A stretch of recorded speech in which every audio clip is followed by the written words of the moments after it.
Shalom. First and foremost, I want to say Ka Hala Yahweh, Wa Yahweh Shai, Ba Hashem Wakwa Kwadash, and double honor to the apostles and the elders of Great Millstone. The salutations to the elect, pushing this word in truth and sincerity across the four corners of the earth.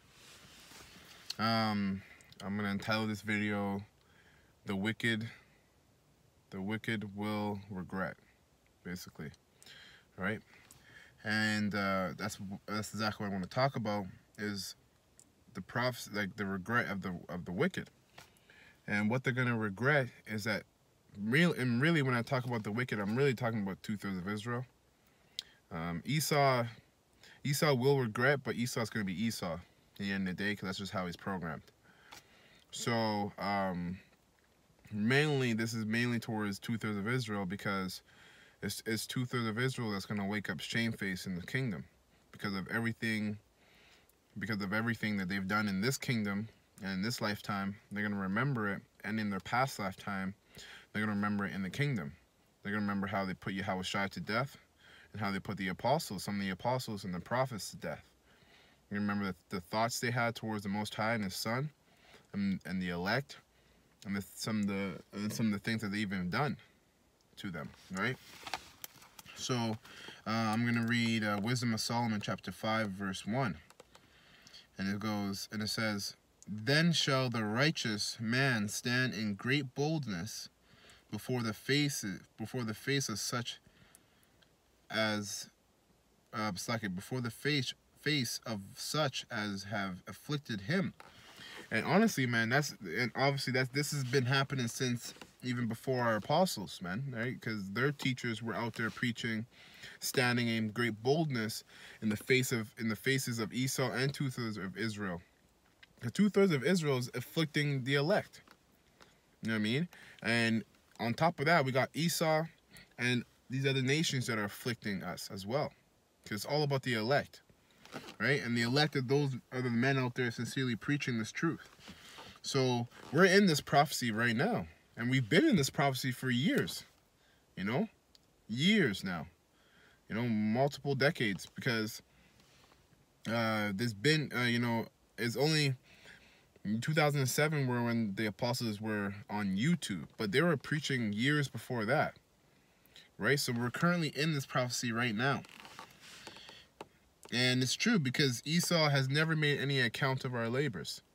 You know, we built America off the sweat, blood, and tears, and off our backs, right? We were, as North American Indians, they were here first, right? So-called North American Indians were here first, which are known as Gad, according to the scriptures, right? They're children of the Most High, Israelites. And Esau came over here, and now Esau is running this whole country like they were here first, right? So that's Esau's mentality. They still build these reserves to keep the majority of Gad out of the cities, of the main cities. When Gad was here first, Gad was ruling here first. So they make no accounts of our labors, man. We built America, and in return, what do we get? We get worse slavery than we had before, because the slavery we have now is mental, spiritual. So it's worse. It lasts longer and has a deeper effect than the physical. And on top of that, Jake's out there living in the ghettos. Majority of Jake's living in the ghettos. And if they're not living in the ghettos, they have to sell out. They have to sell out. So they have to serve Esau to get, what they built. So Esau made no account of our labors at all. And it says, verse 2, "When they see it, they shall be troubled with terrible fear, and shall be amazed at the strange..." Let me read this one more time. "When they see it, they shall be troubled with terrible fear." And that's happening, man. That's how you know, like, I know many of you brothers have experienced when you've put up a video, and all of a sudden your video gets taken down, or your YouTube account gets shut down. That's Esau, man. And Esau basically has realized that we're a threat. Because before we woke up to the truth, we weren't a threat, because we didn't know the truth. That's what Esau had over us, that we didn't know the truth, so we had no choice but to listen to his, or believe in his plantation Christianity, as Apostle Har would say, right? With the white Jesus and the terms Jesus Christ and God instead of Yahweh, well, Yahweh Shai, right? The terms Negroes, Latinos, and North American Indians instead of, Israel, or Judah, Benjamin, Levi, Ephraim, and so on and so on. So this is now that we're coming, now that we've been, like, the truth has really been spread out through the world, man. We got brothers, we got camps all over the world preaching, and sincere brothers who are preaching in one accord with what the apostles of Great Millstone teach, which are taught by Yahweh Shai, right? Under Yahweh. So this truth is all over the world. You can easily, the other day, it was on YouTube, I just clicked GMS, just GMS, the letters GMS, and all of a sudden, I had different listing of GMS Israelites, GMS New York, GMS LA, GMS Atlanta. So it's already becoming a familiar search. So that means we're already out there. The truth is already out there, man. So that's why this year, being the year of Charagma, things are speeding up, man. Time, if you guys haven't realized, time is really speeding up. Your days are going by faster. The weeks are feel shorter. The months are feeling shorter, right? So all of this is because we have came, because the Most High, through Yahweh Shai, on down to the apostles, have woken us up to the truth. And that's scaring the shit out of Esau. So watch. As the more we push, the more Esau is going to be forced to act on his agenda. Which, honestly, for the elect sake, that's a good thing, man, because that means we're that much closer of getting out of this wicked ass kingdom, man, because this is hell. So the more we push, the more fearful Esau will be, and because he's fearful, he'll have to act on his agenda. So it says, when they see it, they shall be troubled with terrible fear, and shall be amazed at the strangeness of his salvation, so far beyond all that they look for. And the reason why the salvation is going to be strange to 2/3 of Israel, Esau, and these other nations is because they actually believe that the Most High is working with them. They believe, like, these 2/3 Israelites that are in the entertainment world, entertainment business, and they're filthy rich, and they're basically living out their heaven in this kingdom. They believe in Esau's God, man. They believe, and Esau's serving Satan. So they believe that they're actually going to get blessings and reap the rewards, and they're going to get salvation when all hell breaks loose. Because they know, trust me, they know that this place is going down.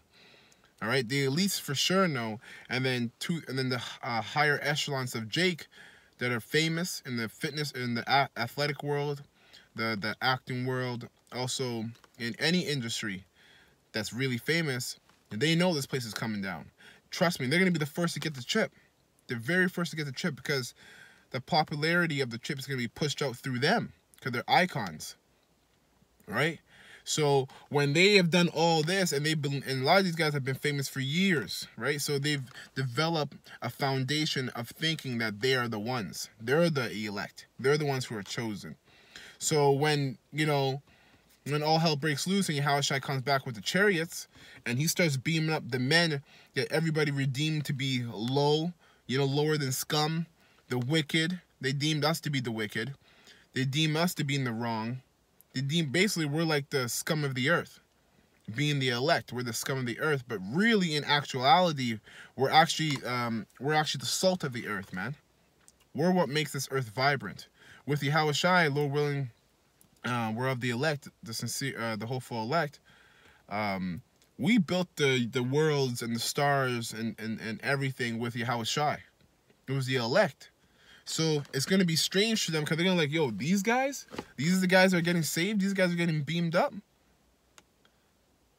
Right? So it's going to come to their shame and to our glory.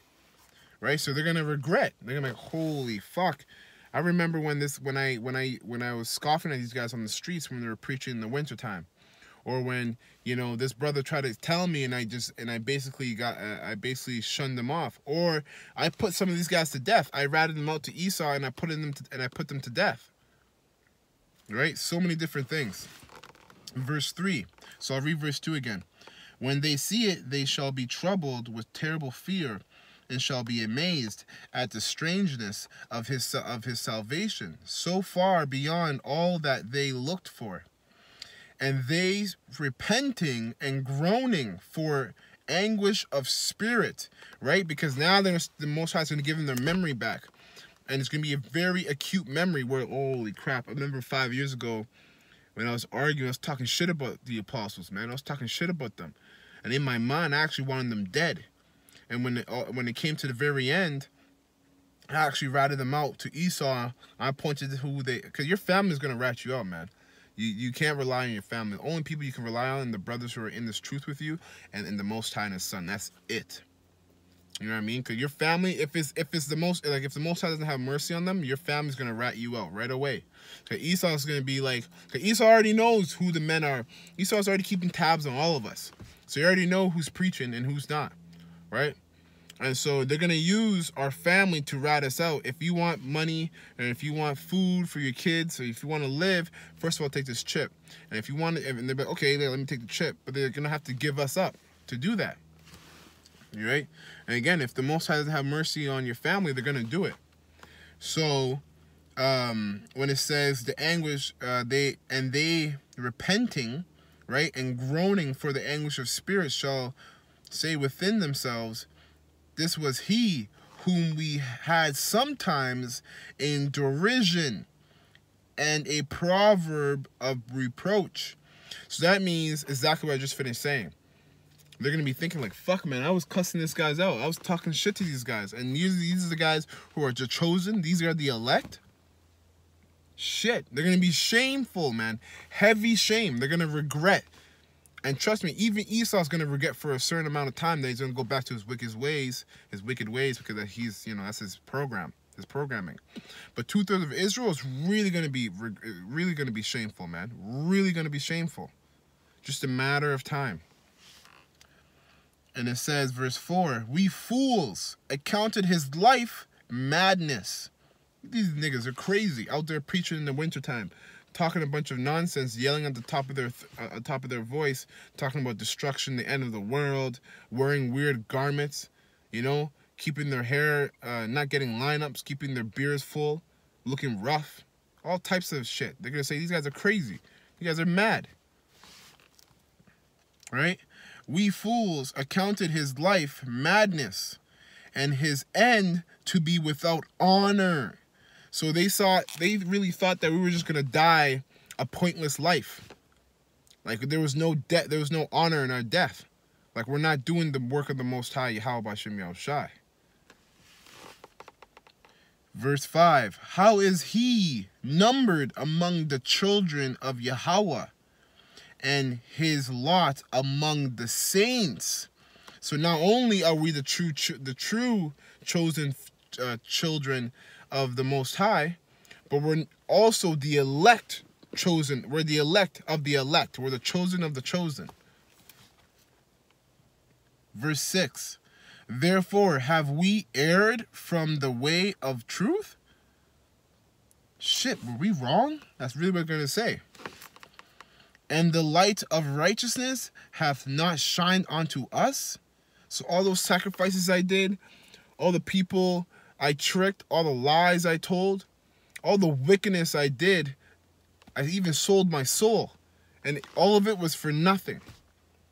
All of it was to find out that I was in the wrong the whole time. That thought is going to create heavy shame, a heavy, heavy shame on these guys, man.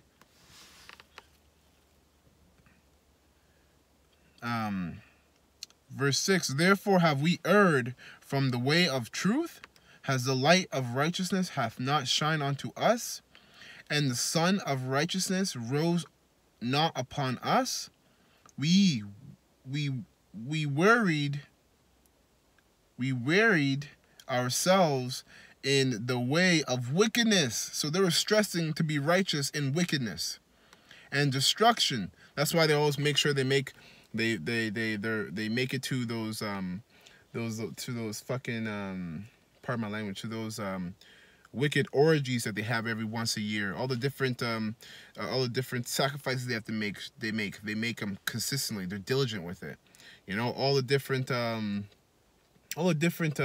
rituals they have to follow, certain parts, certain times of the year, in certain months. They follow them religiously, right? So when it says we worried ourselves in the way of wickedness and destruction, so they were just doing that they were doing it in wickedness, which led to their own destruction. Yea, we have gone through deserts where there laid no way. But as for the way of the Lord, Yahweh, Ba'ashem Yahushai, we have not known it. You know? And so that's it, man. Basically, man, these guys are going to regret. They're really going to regret that they ever, you know, basically rejected the Most High and Yahushai. So, by scoffing at the apostles and on down to us younger brothers doing this work in truth and sincerity.